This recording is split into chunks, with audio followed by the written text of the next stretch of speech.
سوال یہ کہ what is the difference between the following two categories of iman, or which one do you think is more, it turns out to be more strong or convictional? One which is acquired by the comparative analysis or comparative study of religions, and the other one is کہ جس میں you follow the method of repetition. کہ اگر آپ قرآن پڑھ رہے ہیں تو آپ قرآن کی تعلیم ساری عمر حاصل کرتے ہیں، حدیث کی کرتے ہیں، اور آپ کسی اور ریلیجن کو نہیں پڑھتے ساتھ. تو میرے نزدیک جو پہلی کیٹیگری ہے جس میں آپ کمپیریٹیو انالیسس کرتے ہیں، کمپیریٹیو اسٹڈی کرتے ہیں، that is the intellectual belief, and the latter is emotional belief, جس میں خدشہ یہ ہے کہ it can be challenged by an intelligent non believer and it can crumble. So can you please put some light on it?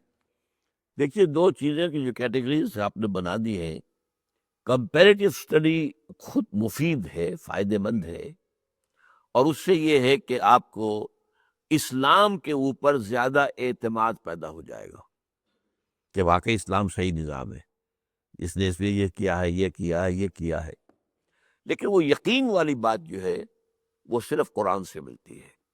قرآن کو پڑھنا اور خوب پڑھنا، بار بار پڑھنا، تلاوت کرتے رہنا، وہ یقین جو ہے، قلبی یقین، وہ اس سے حاصل ہوتا ہے.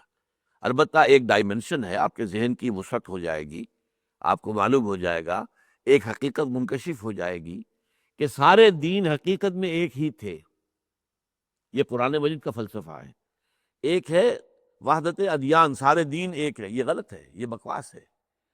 ایک ہے اپنے اوریجن کے اعتبار سے سارے دین ایک تھے. جب حضرت آدم سے ان کی اولاد تھی تو دین دوسرا کون سا تھا؟ کوئی بھی نہیں تھا. پھر یہ ہے کہ لوگوں نے غلط راستے پیدا کرنے شروع کیے، پھر اللہ نے نبیوں کو بھیجا، نبیوں نے بتایا یہ راستہ غلط ہے، اس کو چھوڑ دو، یہ راستہ صحیح ہے، اس کو اختیار کرو. اس طرح نبوت کا سلسلہ شروع ہوا. ورنہ شروع ہوا تو سب وہ جو برانچز ہو گئی، جو اپنی ان غلط شاخوں پر چلتے رہے، وہ ایک نئی شہر بن گئی، نیا دین بن گیا، نیا مذہب بن گیا. اب وہ پہچان میں نہیں آتا. ورنہ یہ سب کے سب اسی سے برانچنگ ہے، اسی سے. کیونکہ ابتدا میں تو ایک ہی دین تھا، کان الناس امۃ واحدۃ، تمام انسان ایک ہی امت تھے. لیکن یہ کہ اس کے بعد رفتہ رفتہ ان میں تقسیم ہوتی گئی. تو اس حوالے سے جیسے ذاکر نائک اب کر رہے ہیں کہ ہندو اسکرپچرز جو ہیں ان کو پڑھ کر وہ بتا رہے ہیں لوگوں کو کہ دیکھو ان میں تو توحید ہے، ان میں تو کہیں بت پرستی کا ذکر ہی نہیں ہے، ان میں تو حضور کے بارے میں پیشن گوئیاں بھی موجود ہیں. تو ان چیزوں سے یہ کہ ایک سپورٹ آپ کو مل جائے گی.